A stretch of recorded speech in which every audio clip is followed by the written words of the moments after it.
Welcome to another edition of UCF Football Now. I'm Mike Bianchi, sports columnist of the Orlando Sentinel. You know who that is. That is the UCF insider, Jason Beede. He covers UCF for the Orlando Sentinel and OrlandoSentinel.com. Jason, you were there up in Greenville, North Carolina over the weekend. UCF goes down, and they go down hard.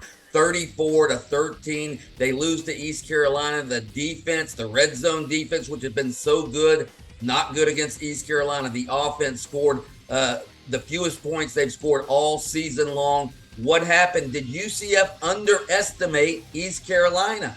I'm not entirely sure if UCF underestimated ECU. I think Gus Malzahn made it clear during the week heading into the game that they respected the Pirates. They understood Holton Ahlers was a veteran quarterback who can, really, when he's on, and he was on the other night. So I'm not sure if they underestimated ECU, but I really think it was about self-inflicted wounds. That was a term a couple of players used after we talked with them following the loss. I mean, John Rhys Plumlee, probably one of his worst games in terms of protecting the football. 4 turnovers, 3 interceptions, and of course a fumble where the ball was popped out on a run. So I'm not sure if they underestimated ECU, but maybe it was more about themselves more than anything.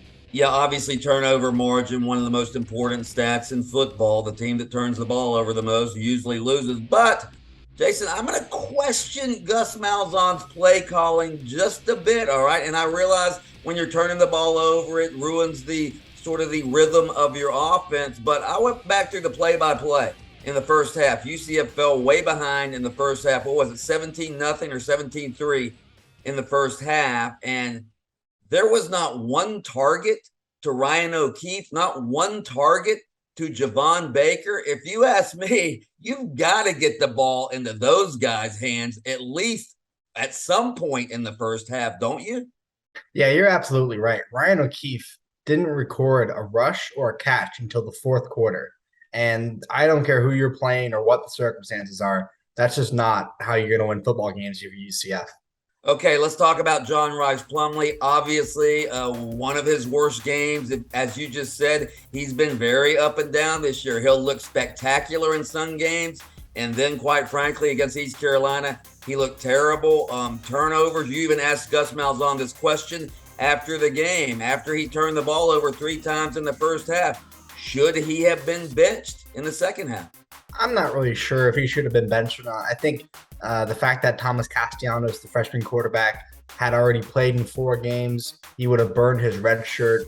And if they hadn't won, let's say he does put Castellanos in the second half and they don't win the game, then you're really in a weird situation where things could get awkward in the quarterback room. I'm not surprised that Gus Malzahn's going to stick with his guy. That's what he wants to do. That's what he's going to do, no matter how bad it gets, in my opinion. I agree. He shouldn't have benched him on Saturday. But let me just say this, Jason. There's no room for error now. They have Cincinnati coming up this week at the Bounce House. Obviously, a huge game. UCF cannot afford to lose another game or all of their goals will be out the window. If John Rhys Plumlee struggles in the first half against Cincinnati and they fall behind, I'm not so sure you shouldn't just try something else to try to create a spark. How long do you think JRP's leash really is? I think it's pretty long, actually. I'm going to disagree with you there. John Rhys Plumlee is Gus Malzahn's quarterback. Maybe Gus Malzahn is being a little stubborn if he continues to struggle, but he's the starting quarterback, and I don't know what it's going to take if the decision has to be made. I would be really surprised if he'd have to throw 5 interceptions in the first half for a decision to be made. Really, I think it'd have to get that bad. Maybe there's some stubbornness on Gus Malzahn, like I said, but I think the leash is longer than fans really think it is. And the fact is, we don't really know how that quarterback change would take place because, as you just mentioned, Thomas Castellanos, he's played in 4 games, so he would burn his redshirt year if he came in. Mikey Keene hasn't played at all this year, so how would you even make a quarterback change? Yeah, Thomas looked really good last week 2 weeks ago against Temple. He played the entire fourth quarter, so they do have a good amount of film on him against college football players. He's a freshman, obviously. He was here in the spring. That probably helps. Mikey Keene sitting on the bench, waiting his turn. I don't know if they're going to use him. I don't know intends to play this season, if they are going to use him this season, that remains to be seen for sure. So it's really a good question, and I think a lot of that, because it's so questionable, that's why we're not going to see a change. All right, I've got to admit to you, I was really, really looking forward to this Saturday's game against Cincinnati, and I'm still looking forward to it. Don't get me wrong, but if you ask me, that loss to East Carolina sucked some of the air out of this big game on Saturday, and I'm sure it'll still be a sellout, 3:30 at the Bounce House. But I mean, you interact with UCF fans. Do you think some of their fervor was dampened for this Cincinnati game by that blowout loss to East Carolina? Yeah, I think so. I mean, you talk about if UCF had won, everything happened earlier in the day for UCF to have college game day. Syracuse did not beat Clemson. Kansas State lost. Cincinnati handled their business at home. They only beat SMU by 2, but they still won. So if UCF had won, it likely would have been a top 25 matchup, maybe 3:30 on ABC. Now it's 3:30 on ESPN. So there's a different network already. And you probably would have had hosted college football, college game day. I still think UCF fans, the true diehard fans, are going to come out. They're going to be there on Saturday. No doubt about that. Like you mentioned, their goals are still achievable, but it becomes a lot more difficult moving forward. Yeah, and it's still a huge game because UCF, I guess the consolation is they still do control their own destiny. If they run the table, they're going to win the conference. They would play in the conference championship game. If they win that, there's still a pretty good chance they could get that New Year's Six bowl bid to the Cotton Bowl. So it is consolation that they still have their goals in front of them, isn't it? Yeah, I think it's more challenging than you would have liked. I mean, yes, you can probably lose a conference game and still reach the conference championship, but losing more than one, it becomes more challenging with so many of these top-ranked teams. They have Cincinnati this week, top 25 team. They have to travel to Tulane in November. Memphis on the road's always tricky. So it's not an easy path. I think if you were to lose a game in the conference play, you would have rather it been to Cincinnati or Tulane. Now you really can't afford either of those losses with the ECU loss on their record. All right, let's put a percentage on it. What do you think the chances are that UCF runs the table the rest of the way, wins the conference championship? I'm going to say 40%, just because we have seen this offense at its best. I mean, I don't think they're going to put up 70 points consistently, of course, but we've seen John Rhys Plumlee at his best, and when things are rolling, when they're balanced on offense. Gus Malzahn said it, they're at their best when they're balanced. And I think the defense was just on the field a bit too long against East Carolina, which led to some problems in the red zone. So if the offense is rolling, we know they can be good. The problem is they're playing a really tough schedule the rest of the way. I think 4 of the 5 teams remaining are in the top half of the conference. I'm putting the percentage at 24.5% that they run the table the rest of the way. I've set up, that's what my analytics tell me, 24.5%.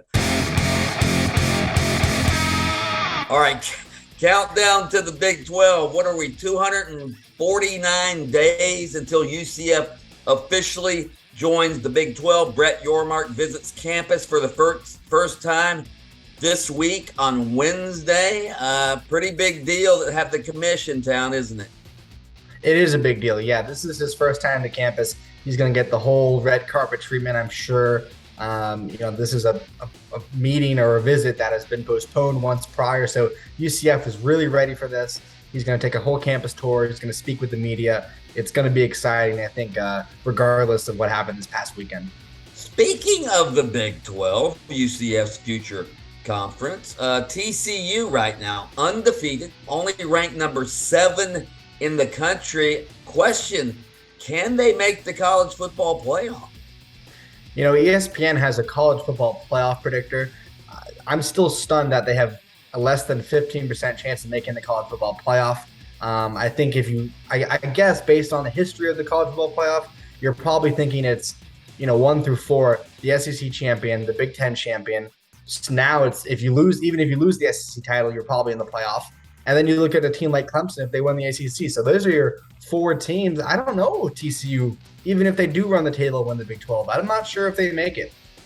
Yeah, still a lot of football to be played yet. And it would be a travesty if an undefeated team that won their conference got left out. But heck, TCU we've seen it before with them. They've been left out of the playoffs. So we shall see what happens. All right, you ready for a little rapid fire, Jason?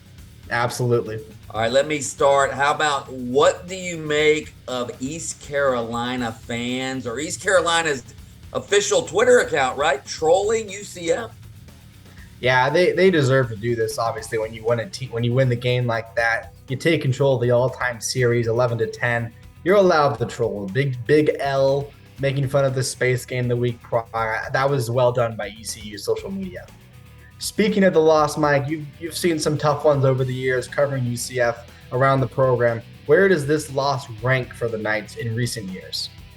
Well, it's a bad one. Don't get me wrong, because again, it cost them game day. That would have been a lot of exposure for the school and the program on Saturday if game day had been in town.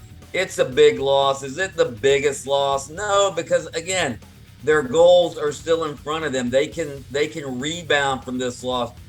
The worst loss I can remember is when Jim Leavitt was at USF and USF was, lording themselves over UCF. And I don't remember the score, but it was like 60 something to not a whole lot for UCF. And that was a low point in UCF's program. George O'Leary was the coach and trying to get the program cranked up. And that was a low point for UCF. So this was definitely not the worst loss, but it was a bad one. No question. Let's talk about Tulane. Is Tulane? Are they the class of the AAC right now? I think you can make a fair argument they are. I mean, I know Cincinnati is technically ranked higher in the AP poll, but they barely beat SMU. 2-point win. They survived. It's a challenging game. Who knows what's going to happen this week with UCF? If they drop to UCF, they might fall out of the top 25. Tulane, Michael Pratt, the quarterback they have, young kid, they have a bright future. I know Willie Fritz is the coach there, I believe. I think it's exciting time for Tulane. Maybe they are. I think they should be considered the class of the AAC right now. Even though Cincinnati's ranked higher, Tulane seems to have a lot of momentum where Cincinnati looks beatable. All right, Mike. We have Spirit Splash coming up this Friday. I know you've run in Spirit Splash before, right? Absolutely. When Scott Frost was the coach, I put on my baggies, my surfing baggies, and went into the reflecting pond. Jason Beede, I think we ought to both go in this year. Me and you, shirtless in our baggy surfing trunks, and let's go show some spirit. Jason, what do you say? Mike, no one needs to see you shirtless. I'm so sorry. You're probably right about that. All right, that's going to do it for another edition of UCF Football Now. I'm Mike Bianchi for Jason Beede. We will talk to you next week. Do not forget, though, we drop every Tuesday. Tell your friends about it. You can find us at OrlandoSentinel.com. We also have our own YouTube channel. That's right. We're big time. So we will talk to you next week on another edition of UCF Football Now.